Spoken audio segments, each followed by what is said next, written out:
It's more like every time we've ever done this. All right, welcome to episode 142 of the Rollo and Slappy Show. Today is April 29th, 2019. I am Rollo McFlugel, and with me is Slappy Jones 2, and we are both from McFlugel.com. Show notes, man. Show notes. Oh, well. Take it from me, Slappy, since I can't do it. We're going live. Oh, wait, what? No, no, we're not live. We're just, okay. We're just not going to We'll do it live. All right. What were you even saying? Show notes page? Yeah. McFlugel.com/142. Today we have a guest from Tasting Anarchy. Welcome to the show, Jacob. Thanks, guys. I'm happy to be here. Yeah, we're happy to have you. You guys, I was telling Rollo, I listened to your show a little bit. I learn more about wine from your show than anywhere because in my entire life, I've probably drank about 10 glasses of wine. So I'm probably not the most interesting guy to talk to when it comes to wine. I mean, that's how Mason and I were up until maybe 2 years ago, maybe about 3 years ago, probably. We were beer guys, and this never really cared about wine or anything like that until Mason knew I was moving to Texas. I'm from California originally, but I was out in Virginia. And he knew I was moving to Texas, and he was like, well, I want a good excuse to, keep talking every week because we're good friends. And he's like, well, you've been kind of wanting to like switch off of drinking as much beer as you're drinking. And I was drinking way too much beer. And he's like, if you want to switch to wine, let's start exploring wine together. And that's kind of how the show got started. Like, we didn't really know anything. We both had one style of wine we liked. And since then we've branched out to a lot more. Pretty cool. Yeah. I like cigars, and wine and cigars seem like they would go together. Mm-hmm. And, the subtleties in wine, I'm sure, is similar with cigars. And I always wanted to like wine, but it's not that I dislike it. I just don't drink it. Yeah. I drink a beer or a scotch or something. Yeah. Mason's a big cigar guy. Oh yeah. Yeah. I used to smoke them with him when we were both like in our early 20s, but I started dating a different girl, and she hated the way that I smelled and tasted afterwards. So that'll do it. Yeah, and I just stopped smoking. Yeah, it's such a relaxing, enjoying hobby. Yeah, and you sit there for an hour with someone, and you're forced to talk. And usually, my libertarian ideas come up in conversation. So it's good stuff. It is. Yeah, I'm nowhere near. I guess I'm between you and Slappy with my wine abilities and drinking. Being of Italian heritage, as my mom likes to say, we're into the Dago Reds. So, the dry red wines is where it's at for me. I've more recently tried to get into some of the white wines, but anything sweet, I'm just like, well, I can't. That's kind of a tough one with whites too, because so many mass market whites are, for lack of a better way of putting it, they're girl wines. They're for, girls' night out or whatever. And they do make them overly sweet. And also American styles of a lot of not just wine, but American style of a lot of things are sweeter in general, beer included, because Americans do tend to have a sweeter palate. And like, for example, Mason and I have talked about this, I think, on the show before. Their lambics are a popular Belgian style, and American lambics or European lambics that are made for the American market usually have syrup added to them, or often do, maybe not usually, but and they're made a lot sweeter than they would otherwise be. Now, are lambics open fermentation? They can be, but usually, it's wild yeast and done open, but it just depends on who's making it. That's interesting then, with the IPA craze kind of pushing against that, which I wish didn't exist, because I'm not against IPAs. I like IPAs. I don't mind, when it's the summer, spring, nice weather out, I'll have an IPA or two, but I'm very seasonal with my beer drinking, at least. Summers I want lighter, crisper stuff. I need a nice cold Pilsner in the summer. Yeah. Winter I want a stout, porter. Something heavier, maybe even the Belgian stuff. Yeah, I get it. For a night, summer's coming up, and I've started switching a little bit to white, although I'm drinking a red right now. But what are you drinking right now? I'm drinking. It's called Sketch. It's from Texas. It is actually, I can pull up my notes real quick because it's called Sketch, but it's a blend. It's a red blend from Texas. It is 65% Tempranillo, 25%. This one, I'm going to butcher this name because I can't say anything, but it's Alicante Bouchette and 10% Petite Syrah. And the method of making this one is pretty interesting. They do so with red wines, they're usually they're characterized as being tannic, and one of the ways that you can increase tannins in a wine during the winemaking process is called bleed off. So what you end up doing is you take some excess juice out, and then you go make a rosé or a white with that, and you leave the rest of the juice in to absorb more of the tannins from the stems and skins of the grape, and it'll be a much more tannic wine, and it'll be much richer in color and have a lot of the different flavors that it gets from the skins and stems. So this one has a 30% bleed off. So they took 30% of the juice out, and they made, presumably, I don't know what they did with it, but I assume they made a white out of it, and the rest is what is in this bottle. Nice. That's such a so blended wine. Now, all right, this shows you my wine knowledge. Something like a Cabernet. Yeah. Right. That's a style. No. So Cabernet is a grape type. Okay. Now, most Cabernet Sauvignons in the United States are 80 to 90% Cabernet Sauvignon, and the rest is something else. So most of them are blends. Yeah, most wine is a blend, just because when you think about the process of making wine, you can't not fill a barrel. You can't have like open space in it. So if let's say you fill 60 barrels and you're putting them out to age in oak or whatever, and the last barrel you only have enough to fill it halfway. Well, what do you do with it? You fill it with something else, and then then you get a little bit of something else. That's actually called a co-ferment when they're fermented together. But then once you have it, when it's done, you've got a wine with one grape has a particular structure, and sometimes it's not going to be well balanced. And so they'll take, like Petite Syrah is a good example of this, which is in this blend. Petite Syrah adds a lot of aggressive structure to things. It can also help smooth it out depending on what's going on, but you'll add in certain other types of grapes to complete the structure. What they do in the United States, though, typically for like a California Cabernet Sauvignon, it's really not to structure it if it's a cheap one. It's usually just to save a little bit of money. So what they'll do sometimes is they'll buy like some cheap, so they're like valley floor grapes. So like, where you want to have, where you're planting your grapes, you want to have really good drainage, but grapes will grow pretty much anywhere. They're kind of a weed. And this is one of the reasons why they're planted in rocky soil traditionally, is because you can't grow food there. So, so they do tend to put a lot more energy into fruit production when they're in rocky soil. But if you trim it correctly and care for them correctly, you can also get very high yields out of places like a good example of this is Texas High Plains, which is just all big flat grasslands, and they grow tons and tons and tons of grapes there. And a lot of that traditionally in Texas, and by traditionally I mean like back in the 70s, was then sold to fill out box wine or big jug wine or something like that. They get the majority of their grapes from where it says they're from, like California or somewhere with prestige, and then they'll just add in this other stuff just to kind of fill it out. It's still going to have alcohol. It's still going to add something to it, but for the most part, they're not going to give a lot of character to the wine. And it's a good way to kind of increase your volume by, between 10 and 15%.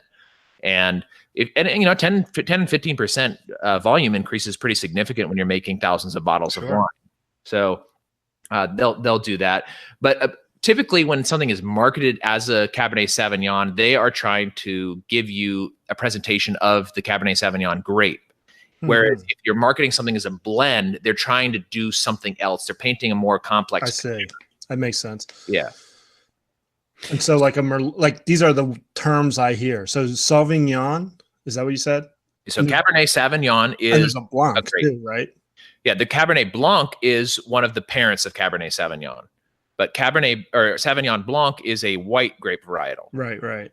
And it makes a really crisp, dry white wine. It's very good, very citrusy, kind of like a cider almost. So is that almost the same grape or not even close? Because one's No, they're not red and one's green or white or whatever. Cabernet Sauvignon is parented by two grapes. It's parented by Sauvignon Blanc, which is a white, hence the Blanc. And then the other one is Cabernet Franc. And Cabernet Franc is a French grape. And I'm a huge fan of Cabernet Franc, actually. I think that the Cabernet Francs are super good. And they're used a lot in Bordeaux blends. But they at some point, I think in the 1700s, it's a relatively new grape, actually. They crossed those two and they got Cabernet Sauvignon, which has become, the champion of California pretty much. That and Zinfandel are big in California. And Zinfandel's another grape. I'll stop asking these questions. Yeah. Zinfandel is a Croatian grape. Okay. And Concord's a grape. It is a grape, and you can make wine out of it, but people don't typically. And it's not vitiviníferous, which is the European grape varietal that's usually used to make wine. It's a different grape from a different family, and you can make wine out of it. People do. But it's typically not. Is that like cheap wine?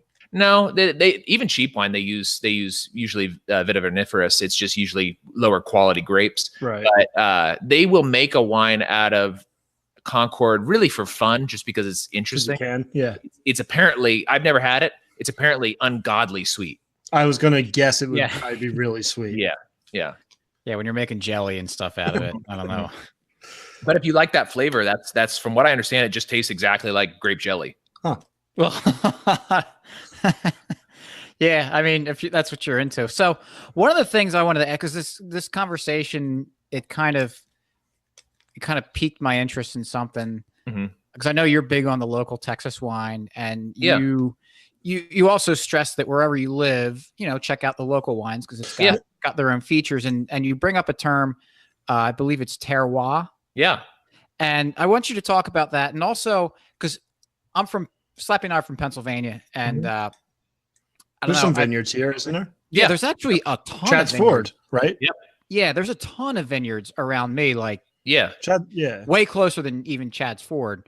And I've always kind of stuck my nose up to Pennsylvania wines because there tend to be as my brother and I call them, potpourri wines. Yeah. At least the ones we've had. But I'm wondering, since I also live in the mushroom capital of the world, given that the spent mushroom soil is at a discount since it's so abundant and everywhere, I have no idea. I have to start checking this out, but I wonder if they use that soil around here and what kind of a flavor that would impart, or how that would affect the wine, because I feel like a kind of a mushroomy, loamy kind of taste for a wine might go well. Yeah.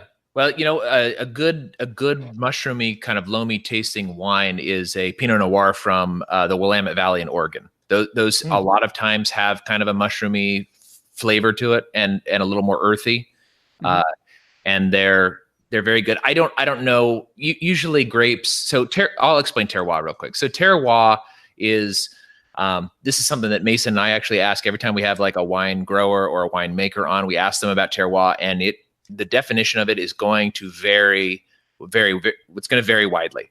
So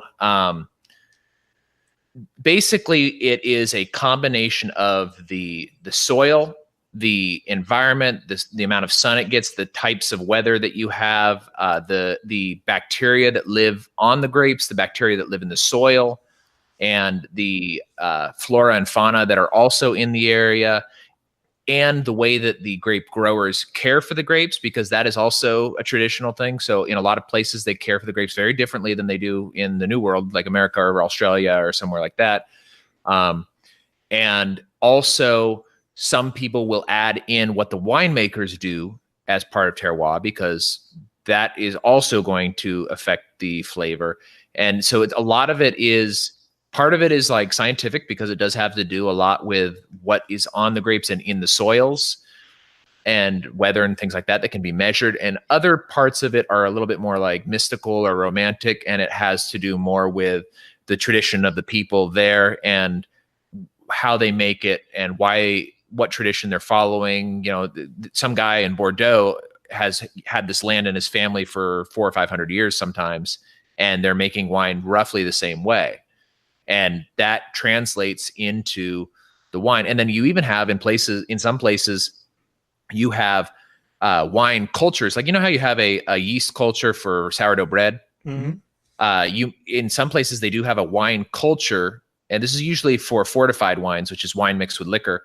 That they have this culture that has been going for 100+ years, and they take off part of the wine and then they add more fresh grapes to it, so the fermentation continues, and it's been going for a long time. It's usually very alcoholic and very expensive, but very interesting too. Yeah, that's pretty cool. And that's kind of what plays into terroir. So it's kind of a combination of things. Okay. Yeah. It makes sense. Which is pretty neat because you really get the full experience of everything that goes into it. Yeah. Well, and in the terroir of America it is the same things, the environment and all that sort of stuff, but it's also the terroir of not giving a shit what the Europeans are doing.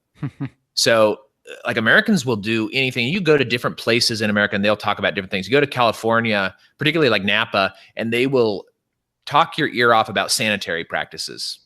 And that's part of the culture of that part of California. It produces a very specific type of wine. So we do have our own culture here in America, but a lot of it, and this comes across in our beer culture too, is that in America, we do things the way that we want to do things, and we're not afraid to just try it differently. And that comes through in a lot of the wine. And sometimes they want to also tip their hat to it. Actually, speaking of Pennsylvania, not too far away from you in southern New Jersey, they make world-class Bordeaux blend styles. I know there's a ton of vineyards in South Jersey. Yeah, I've been to a few wine there. Yeah, I've had good experiences in South Jersey. I've only been in South Jersey vineyards. Yeah, they're all over in South Jersey. Yeah. Well, they have a hard time marketing because it's Jersey, but they produce very good wine, and oftentimes it's a very good value. But they also do really interesting things. So they're either in Jersey or Maryland, I can't remember exactly where, but there's a vineyard or a winery in somewhere over there that hops their wine. And there's a couple other places that hop their wine too, but it's just in the States. This may be a tradition or something that happens in other parts of the world, but in the States, they'll just be like, look, let's just take half of our wine and just try something different. And if it's not good, it's not good. Do you actually get a hop? I'm assuming you're talking about hops, like beer hops. Yeah, beer hops. Do you actually get that flavor in the wine? I haven't had one yet. I want to try it, but I imagine that That's you do. Interesting. I'm curious. I'm curious to know what type of hops they're using, because you even hops are very widely as well. Sure. If you get an IPA that's made with like soap hops, I hate soap hops. They're like my least favorite of the hops. But if you get like a really good citrus hop in it, you're going to get a really good flavor. And it also, it's the way that they use hops. If they're fresh, if they're freeze dried, that's going to make a big difference. If it's dry hopped versus wet hopped, there's a lot of different things that are going to impart different flavor to it. So I'm curious to know what they do and what they've tried and what they're trying to get out of it as well. I think that's very interesting. Yeah, I would imagine that hopping your wine would make the powdered wigs on Europeans' head spin on top of their heads. I think maybe it probably all the traditionalists probably, but I think that so in France in particular, one of the big market shifts is happening is the Chinese are coming in and buying up large old estates. And most of it's like a prestige thing, but I think because things are kind of shaking up there economically, they do have a lot of new winemakers that are younger that are willing to try something different. And it's the economic disruption there is pretty intense right now. And that plays a lot into what people want to make and what they want to do and what they're trying to get across in their wine. I mean, it's to sound sappy, it's an art form. Like they put a lot of work into it, and and a lot of times the winemaker is trying to get something in particular across in the wine, some sort of flavor, some sort of memory trigger, like that kind of thing. Very similar to cigar blenders. Exactly. Exactly like that. Yeah. Yeah, I can see that as kind of a bittersweet, and just kind of the nature of the world changing, how the world's getting smaller with the internet and travel and transportation. That in one sense, it is good to have different people crossing cultures and sharing and blending ideas. But at the same time, you also don't want to like lose out on those traditional things that have existed for, hundreds, if not thousands of years. And Yeah. I mean, that's things that stand the test of time. Do you notice many, do you think that there's ever going to be a situation where they kind of do lose the traditional stuff and like there's pushing one way or the other? I don't think so. And the reason I don't think so is because as experimental as the States are, they are still always tipping their hat to Europe, and they make a lot of the wines here are made in the style of Europe. So there's a lot of places that make Bordeaux blends, Bordeaux style blends. There's a lot of places that even use Bordeaux yeast. So they'll get the yeast shipped in and use that to start their wines. They won't use the local yeast because they're trying to get whatever the Bordeaux yeast has. And so I don't think that's going to happen. One thing that's really interesting and exciting is, so grapes are from Central Asia originally. And so the earliest evidence of winemaking is in the country of Georgia. And they do it very differently. They make their wine they do it, they stomp on it with their feet, like you always see in like the old European pictures stuff. But then they usually ferment them the way that like Romans and Greeks and stuff did it, in these gigantic clay pots that are buried underground. And that imparts some other types of flavor to it. So now there's several winemakers in, I think, Oregon now that are adopting that practice and trying to do something new. New for us, very, very old for them. I mean, this is a 10,000-year-old practice. So I don't think we're ever going to lose. We may lose the direct lineage, but I don't think we're going to ever lose a style. Do they still make wine like that? Yeah. Like in the amphora, like put it in the ground? That's really cool. Yeah. And I mean, most of Eastern Europe and maybe parts of Western Europe, most people have make their own wine at home or beer. Yeah, I've heard that. Yeah. And even, my wife, she didn't do it. She lived in an apartment. She's from Ukraine. But even in Ukraine, people are making kvass, which is like a very low alcohol beer, and other types of children's beer at home.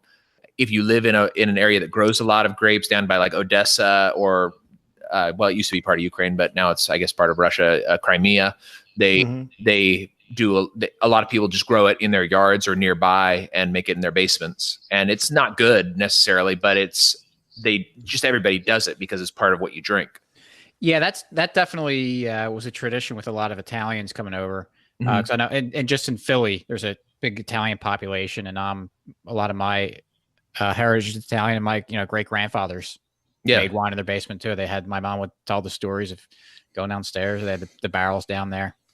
Yeah, that's how Franzia got started, in Italian immigrants who were in California, and the lady Franzia, whatever her name was, she was just like, look, this is what we do, and she just planted a whole bunch of grapes, and that was how it got started. It ended up getting bought by these large conglomerates later on, and then by Car Campit. Yeah, exactly. Then by Car Campit, right? It was owned by Coca-Cola for a while, which I think is hilarious.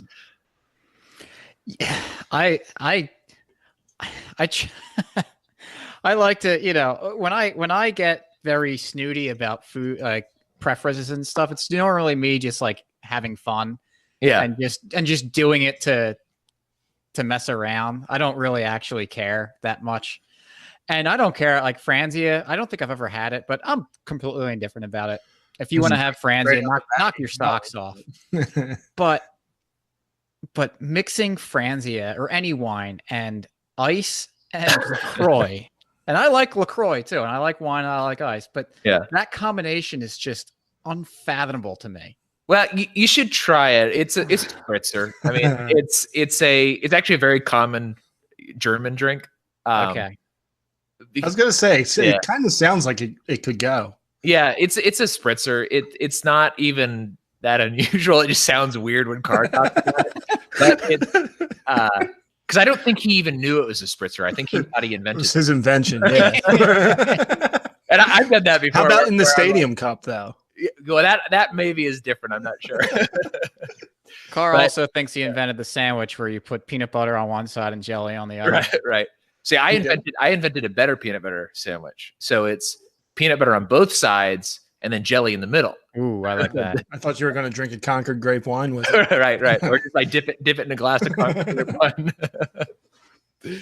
All right. So speaking of ruining things, because you guys, not only do you guys talk about wine in your podcast, you're also, as your name suggests, Tasting Anarchy. Yeah. Talk about liberty. So, and one of the way I just want to say this, one of the things I really like about you guys is that, when you do your episodes, and you bring up the liberty angle, it's, no one can ever question your how liberty minded you are or anything, but you do a very good job of like presenting it in a way that's not ramming it down roads, and it's like that comes across really, really well. That's kind of the goal usually is. So this is, I think, like the third generation, and even you guys and like the Friends Against Government and Sounds Like Liberty, all Mr. Sue, Mr. Sue is more political, but there's I think this kind of like third generation is what I'm calling it, that are more.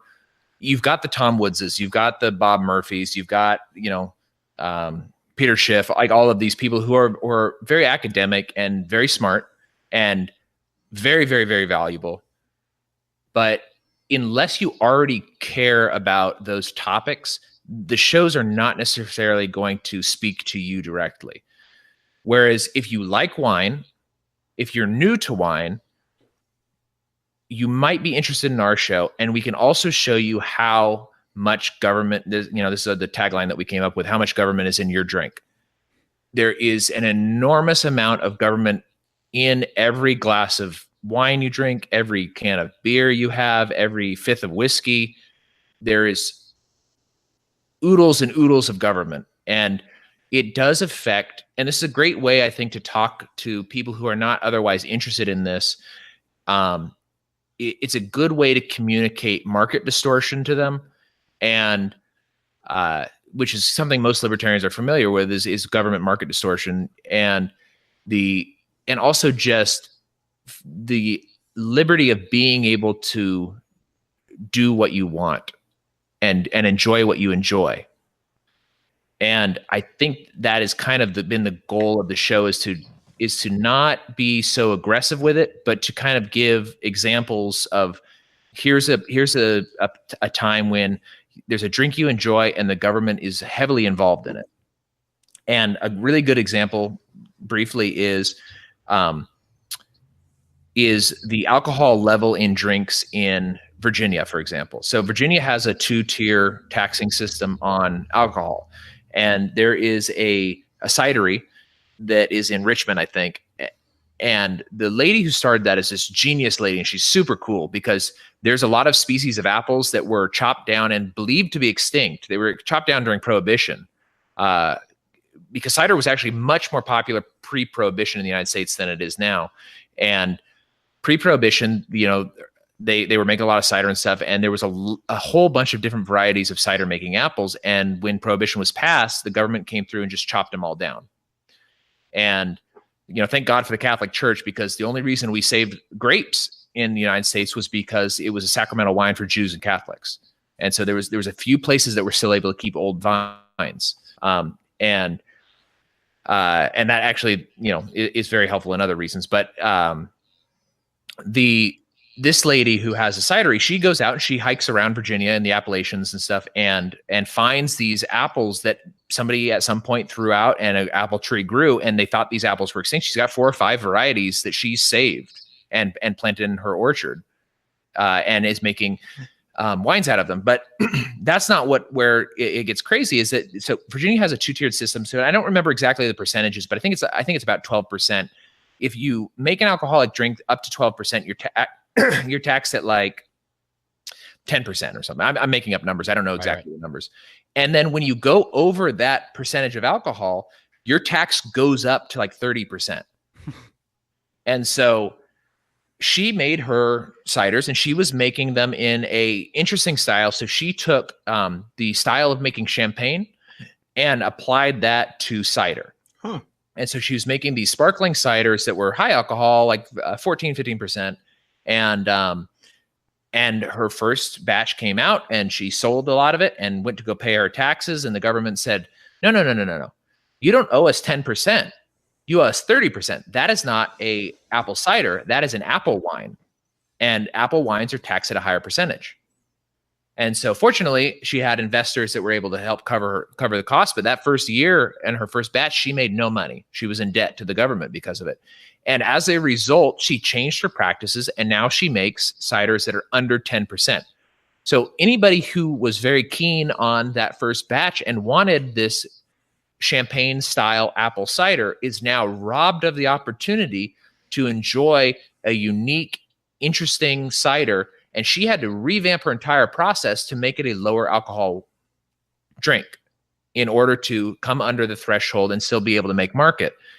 Because I mean, a 30% increase in price, or well, I guess it would be 20% increase. 20%, yeah, is a substantial increase. If your margins are more than 20%, you're doing well. Yeah, exactly. So yeah, I mean, normally we would expect things like, well, they made it more expensive. You know, they restricted who could buy it, where you could buy it. But man, they just completely wiped something off the market. Something that sounds really interesting. Yeah, and went over. And we would have it. We would have it otherwise. Right. Yeah. Well, and this is very much part of American alcohol culture in general. Is in places like France, for example, lower alcohol wines are considered more valuable and higher quality. In America, we tend to consciously or unconsciously value high alcohol in things, and this is a relic of Prohibition, because during Prohibition, if you only have a limited opportunity to get drunk, you're going to get the biggest bang for your buck. So you're going to go for things that are high alcohol, like liquor. And it took a long time for the culture to come back around and to liberate. And this was, I guess, it was even until the Jimmy Carter, I think, administration, there was only like 17 breweries in the country. Right. And there were all these huge regional, like huge, national breweries.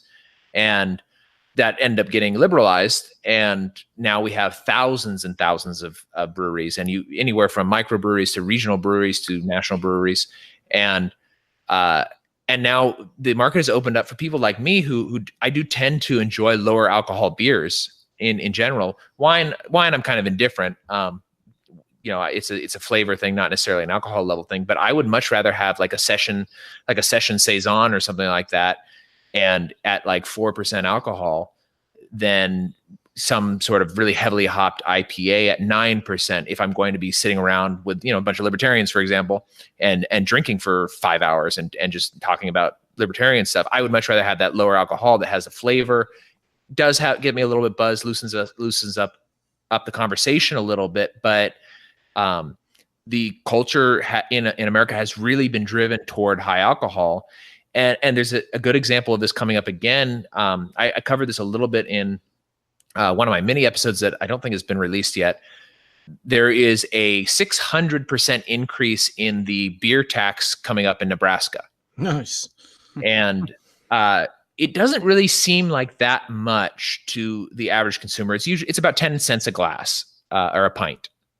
But when you look at what a regional brewer and a microbrewery is producing, this does have a huge impact on their business, and it changes their decisions. And when you are faced with this type of a slimming margin, you're going to change your business practices into things that are a little more generic and a little bit more mass marketable. And I think that this is what we're going to see in states like Nebraska, where they're going to switch. They have a very healthy microbrewery movement there right now, because they do have relatively low alcohol taxes. But with this 600% increase in alcohol tax, I think you're going to see it really condense and become very bland over time. And this does happen anywhere where alcohol taxes are increased, is you end up getting a consolidation of the market and a standardization of the styles that are available. Do you know what the reason for the tax increase was? It just, yes, they're just trying to raise money? Were they trying to like a stem tax? Yeah. So the reason that they're doing this is, so Nebraska is largely a farm state, and they right now have some of the highest property taxes in the country.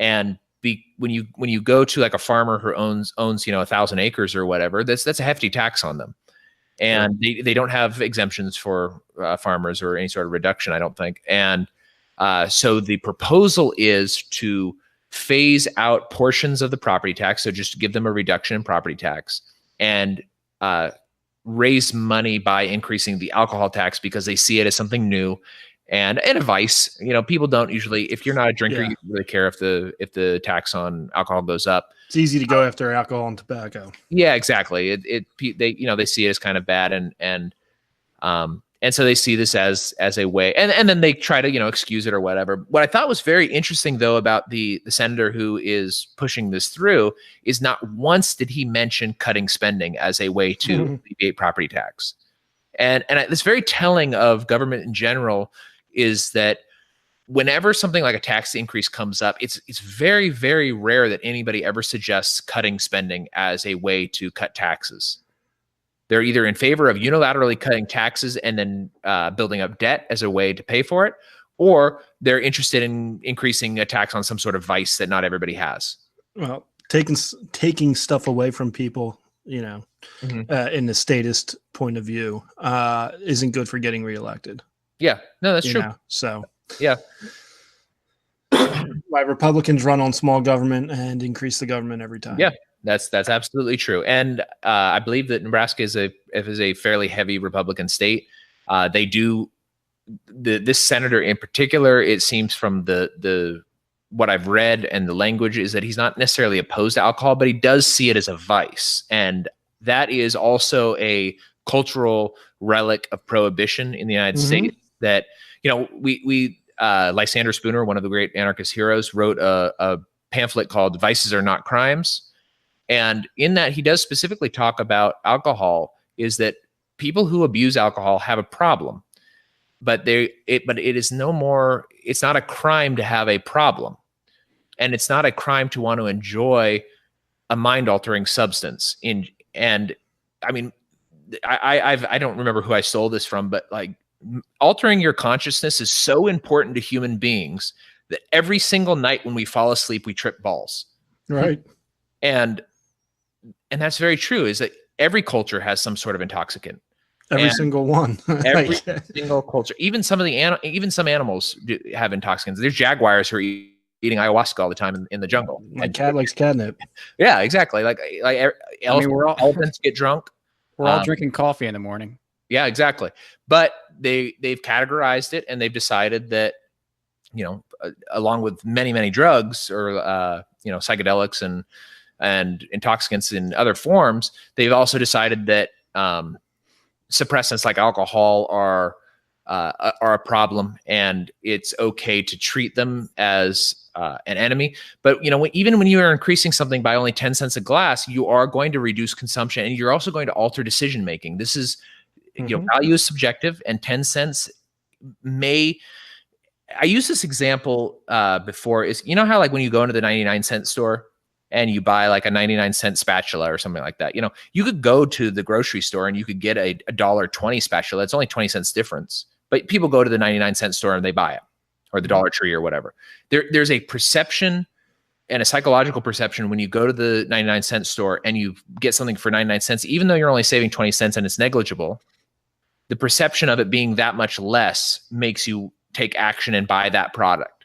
And through that action, you're displaying that you value that deal or the 20 cents or whatever it is that you're valuing over going and just getting it at your convenience for $1.20. So in the same case, if you have a glass of beer that is $4.99 and you get a 10-cent increase and now it's $5.09, that may be the difference between you deciding to purchase that beer and you deciding to purchase a finger of whiskey.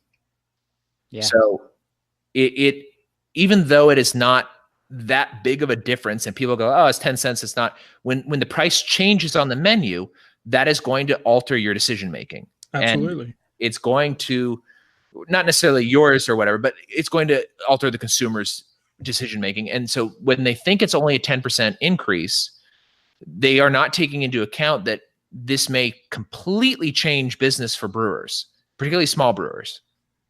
Well, one of the things that popped out too is that I was thinking about most bars and restaurants that I've been to, they don't. I mean, beers are not priced. They're priced on the at on dollars. So it's like Yeah. $5, $6, $7. It's not $6.25 or Right. $6. So for them to make a jump from having it intervals of $1 to now having to go to like 10 cents, I don't know if that's enough to make them be like, that makes us not feel that great. So maybe they don't raise the price of beer. Yeah. To keep it at like $6 a pint or something, but then they raise prices somewhere else, or they have to eat that 10 cents of profit. Right. That goes to taxes. So it really that little thing, you're right. It's 10 cents doesn't sound like a lot, but it really kind of can complicate things really quickly. And it's cumulative too. I've got some numbers here that I'll read out that I read out on our mini episode. But like for a microbrewery, so a microbrewery, according to federal law, is somebody who produces less than 465 gallons of beer a year. And so this price increase, and this is just state taxes, doesn't take into consideration the federal tax on it. This is a price increase from them paying, if they produce the max, this is a increase from $144.15 to $503.70. Now, over the course of a year, again, it doesn't sound that big to you. But to a small business owner or somebody who's doing it out of their garage and is selling a very small amount to the local bar or whatever, that is a big increase in cost. And when you get up to a larger size brewery, so like a regional brewer is somebody who produces 186 million gallons of beer or less, which sounds like a lot, and it's really not that much. So you know when you get into like really big breweries, they're producing way more than that. But for regional brewers like that, like think Green Flash, for example, it was a regional brewer in California for a long time. They were in Southern California. They've since expanded, and I think they moved their brewery to Virginia Beach for a while, and then it closed down because there was some sort of scandal, and I think they removed it to like Omaha or somewhere like that. But again, when you're moving a brewery, this is another decision-making thing, is when you're seeing this tax increase, if you're considered a regional brewer, you may change your mind where you're going. So for a regional brewer, if you're producing 186 million gallons of beer a year, you're going from paying $57 million a year in taxes, I think. Or did I do that right? Maybe it's $5,760,000 to paying $25,668 a year. So that's a huge jump for you. Yeah. And that's for a regional brewery. That's not even for like Budweiser. Right. So for something like Budweiser, who produces, hundreds of millions of gallons of beer a year and can kind of absorb that cost spread out over the entire country, they don't necessarily have to raise their prices. And Budweiser does compete with these small breweries by they purchase brands from smaller ones and they make different styles that are sold, and they can absorb this cost and compete a little bit better on just economies of scale. And so maybe they move in. Like I think Blue Moon is owned by Coors. So like let's say that Blue Moon is sort of a craft beer. I mean, it's a little more crafty than like Miller High Life or something like that. So you are now increasing people, or making people's decisions for them a little bit. So they could get this local one that is really interesting and unusual, and maybe risk that it's not very good, or they can get the standard Belgian wheat Blue Moon that tastes good when it has an orange peel in it, and that it tastes good when it has an orange in it, and you're not taking any risk. And that 10-cent difference may make that decision for you. And it's not that much, but it could. Absolutely. I mean, we see this in the cigar industry right now. There's FDA is trying to get involved in premium cigars. And part of the reason they say this is, with vaping getting popular, especially with high school kids and how there's flavors. Well, cigars will often be described by the flavors of the tobacco, even though it's not flavored, it's just the tobacco taste, but they'll say something like it's nutty or coffee or chocolate or spice. And so they're saying that's marketing to kids. I've never seen high school kids walking around with premium hand rolled cigars. I mean, it's not their price point. It's not, It's not, it's an hour, sometimes hour and a half long Yeah. smoke. They're not doing it, but they're putting these excise taxes on. It'll cost up to $250,000 to put a new cigar on the market. The problem is every single year, and especially with these boutique brands who don't have giant tobacco farms, they buy tobacco from different places to blend it. They come out with new blends every year, which would be, in order to get it on the American market, would cost you another $250,000. It's going to put them out of business because the big cigar manufacturers can handle that. Mm-hmm. Plus, they often have the same blends, the same lines every year. And we're talking about, like you said, with wine, it's an art. These are hand rolled, they're hand-picked tobaccos, and it's going to crush the industry if these things go through. Yeah. And that's just what government can do. And just even the threat with that being out there is keeping people from getting into the business. And I'm sure it's the same in the alcohol. If you're worried about taxes going up, you're not going to open up a new brewery and try to compete with Budweiser. Yeah, no, yeah, it definitely is, especially with the cost that's high and then you won't be able to hire as much labor to help out. Mm-hmm. It is a big cost to companies. People don't really think of it that way because they say, well, somebody shows them, oh, it's only 10 cents a glass. Whereas for the manufacturer, it's a very large increase. And this is the difference between hiring 2 new people or hiring no new people or closing down or closing. Yeah. Right. Or selling out to Budweiser. And this exactly. There are a lot of these companies that are quote unquote micro brews or whatever, or craft breweries they did used to be craft breweries and they end up getting purchased by Budweiser or Coors or somebody like that. Which is fine. Like that's their exit strategy. They built a business, they sold it. Yeah. But would they have had regulations and taxes not been the same? Exactly. And that's and it's hard to say.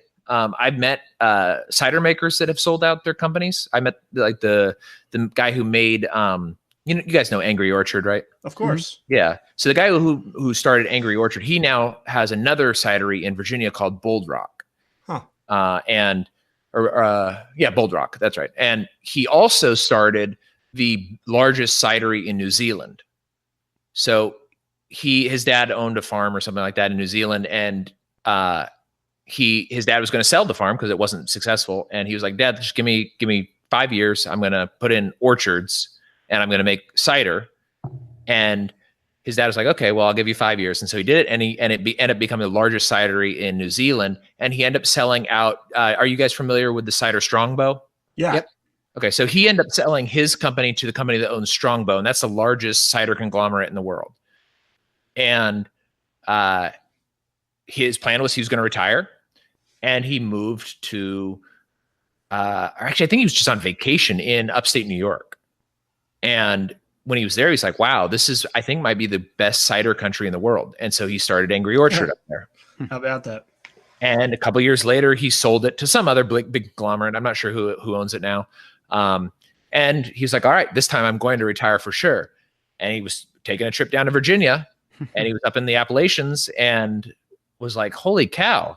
This is the best cider making country in the world. And he started Bold Rock, and Bold Rock is huge in Virginia right now. And it's very quickly growing, gaining market share in the cider world, I guess. Cider's a huge growing alcoholic beverage. And so this guy that's just what he does. But like, I can imagine somebody like that who sold his company multiple times and started over. If he was in a place where he was facing a 600% increase in his taxes, he might consider taking that offer. Absolutely. Right. And going like, you know what, I'll go check out Washington and see what Washington cider's like, something like that. Yeah. Yeah. I mean, it's even these little changes the government does, and you think it's not going to affect it, it can have just massive effects on it does. And global economies. Yeah. And that's kind of what we, one of the things we try to convey in the show is try to paint a picture of this. This is something that like a lot of people do not care about the government. And honestly, like that's kind of the way I would like it to go, is people just to start ignoring it basically, but they don't really care what's going on. And nor should they. I mean, it's a rational ignorance. So like, why would you pay that much attention to what the government's doing when you have almost no control over it? Like you have way more control over what cell phone you have and that's going to impact your life way more than the government in most cases. But Even your cell phone, though, if you're very into cell phones, that's heavily impacted by the government. And if you're really into wine and just alcohol in general, that's what I'm trying to tell everybody on Tasting Anarchy in a little more subtle way is this is something you care about. It is greatly, greatly affected by the government. Why don't you take a look at that? And maybe that'll make you a little bit more interested in, the revolution. Yeah, I completely agree on that. So I'd like to take a little step in a different direction. Sure. And help us out with some wine pairings. Okay. You're the resident expert. Yeah. Put you on the spot. Yeah. So, unprepared. I'll tell you, I don't pair wine really with anything. That's fine. I just drink it by itself most of the time. Sometimes Russian food. You know what? No matter what you say, I'm going to believe you. So yeah. Okay. So this isn't really a pairing, but what would you recommend for me? I said it before, I'm into the dry reds. Yeah. So I like Cabernet Sauvignon, I like Chianti, and I also like Burgundy. Okay. So for a guy like me, likes those dry red wines, what would you suggest as a white wine for me to try to see if I like? I know it's completely different, but knowing that's where I'm at, that's where my head is. Yeah. I'm very stubborn. I would go with, you want to branch out a little bit into a dry white. Now, white wines are not going to be tannic. Tannins come from the skin and the stems of grapes, and white wines, although they may come from a red grape, they are not. They're not going to be red because the color comes from fermenting with the skins. Okay. So if you want to try, if you know that there's something that you already like that also makes a white, you might try that. So for example, there are a lot of rosés made from Pinot Noir. So if you like Pinot Noir, you might try a rosé from Pinot Noir. Okay. But I'm going to go with just traditional white varietals that I like because I have a similar palate to you when it comes to wine. I prefer the more bold tasting red wines. On a hot day, a nice Sauvignon Blanc chilled is great. It's dry. It is citrusy. It can be grassy, and it's just very enjoyable cold, like next to the pool or out grilling or something like that, because it's a very cool, refreshing drink. It's not tannic. It's going to be a lot more viscous, so like kind of like slippery in the mouth, and it does have a lighter mouthfeel than most reds, but it's very good, and it's dry, and I think that might be a good one to try. There's also, not too far away from you, Virginia produces very, very good Viognier. And Viognier is going to be a little bit heavier mouthfeel. It's also going to have a little spicier notes to it. It's very crisp. There's also a dry Riesling you might like. I've had Riesling, and that was like one of the first times I was like, oh, let me try that, and it wasn't bad. Yeah. So there's several different styles of Riesling. You can get dry Riesling, and the drier, the better, in my opinion. Mm-hmm. It's also very good chilled, I think.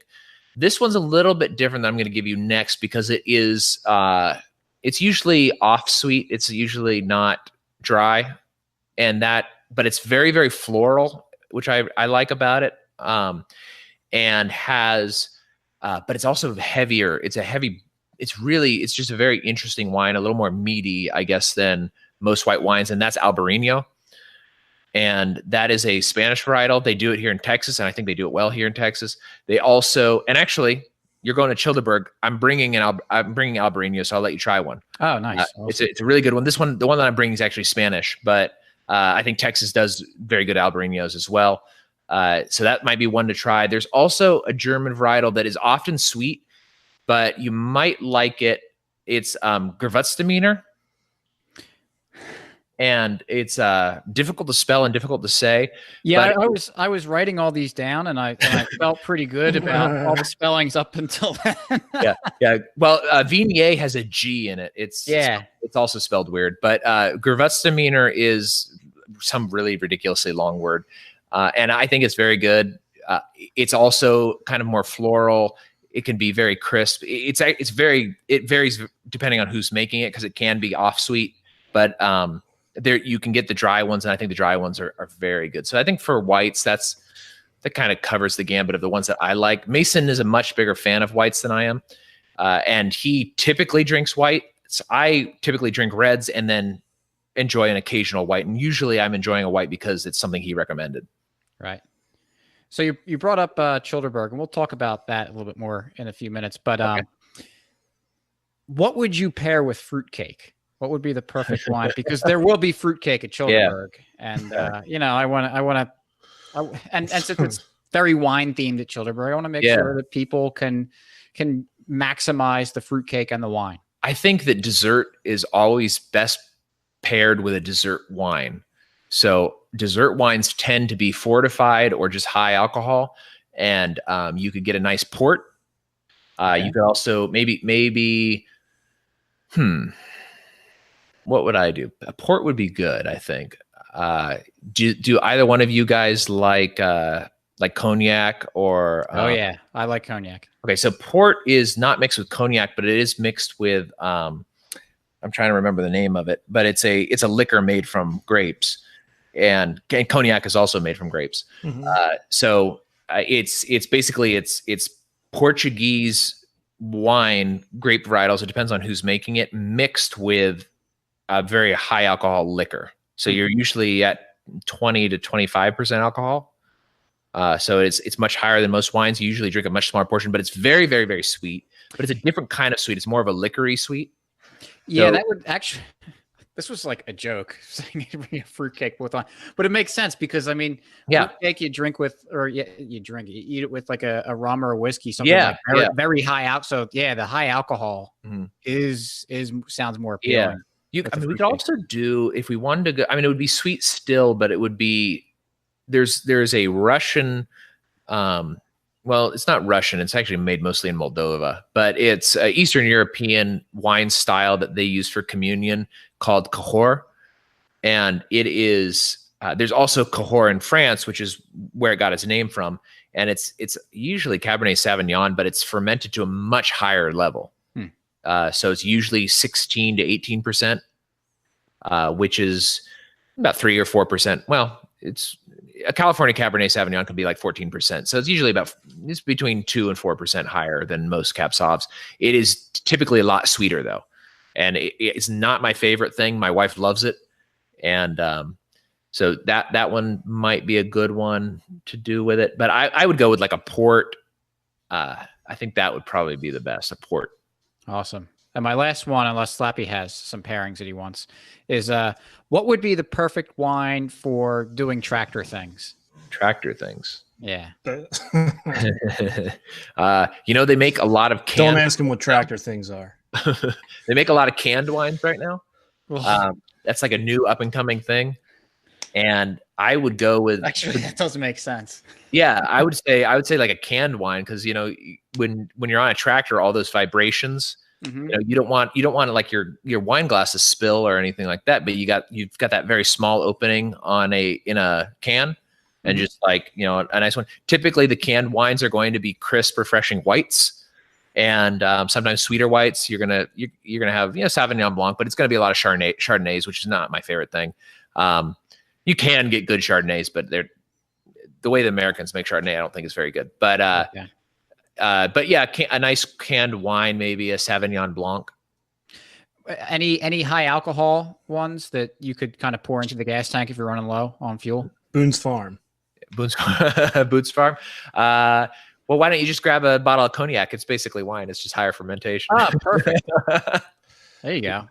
All right, I got one. If I was going to have a Nicaraguan Puro Perdomo cigar, very bold. Yeah, what's a good wine to go with it? So something like that is going to blow out your palate. Yeah. And so what you want to go with is something really bold in wine, and I would go with like a California Lodi Zinfandel. So they're going to be higher alcohol, but maybe 14.5%. It's going to have a lot of red fruit flavors. It's going to be very tannic, very alcoholic, very hot, burning in your throat kind of thing.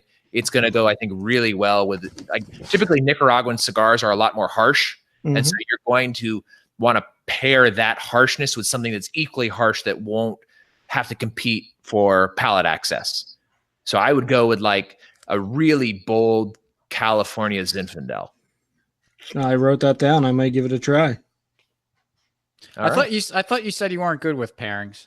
Those are off the top of my head. I thought Yeah, you I might mean- be like, what would you do with like lamb with mint? And Yeah. I don't know. Carmeniere. I just throw something out.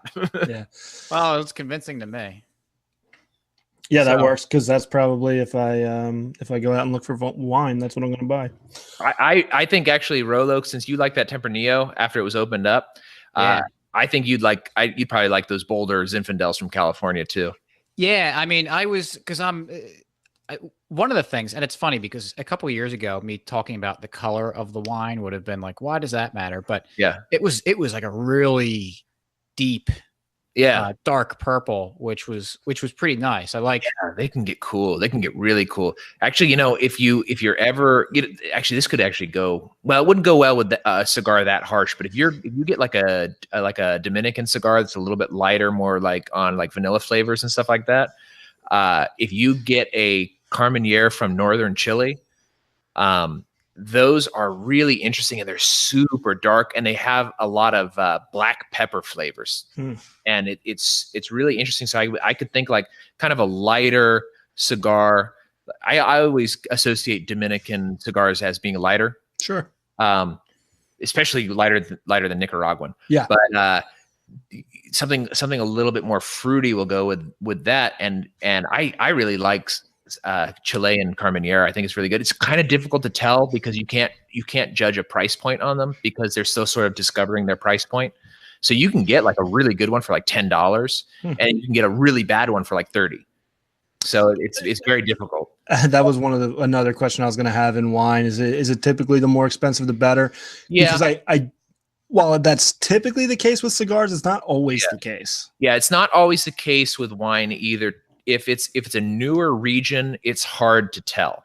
Right. Like Chile is, and Chile is actually not that new, but until the last couple of years, they consumed all their wine in the country, and they've just started kind of exporting a lot of it. So for that's hard. There are places where I think it's severely overpriced for just the name, and Napa in particular.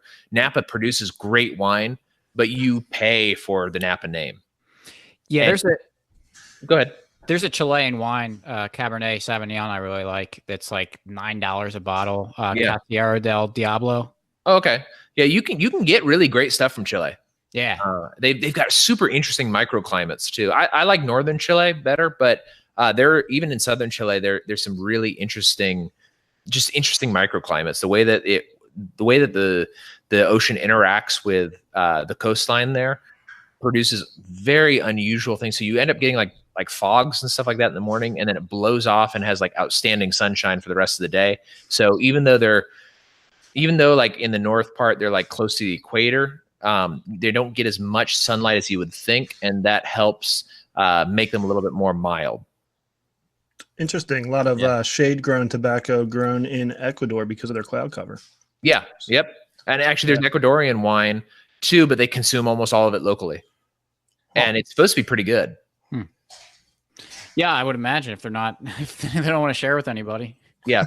Well, then you get places like Brazil. They grow wine and they consume it all locally, and it's terrible. From what I understand, I think there's a couple places that they make okay wine, but yeah, I mean, to the price point thing, it's sometimes it's difficult. I would say up until about $100 a bottle, it is usually you're going to get a much higher quality wine the higher price you go.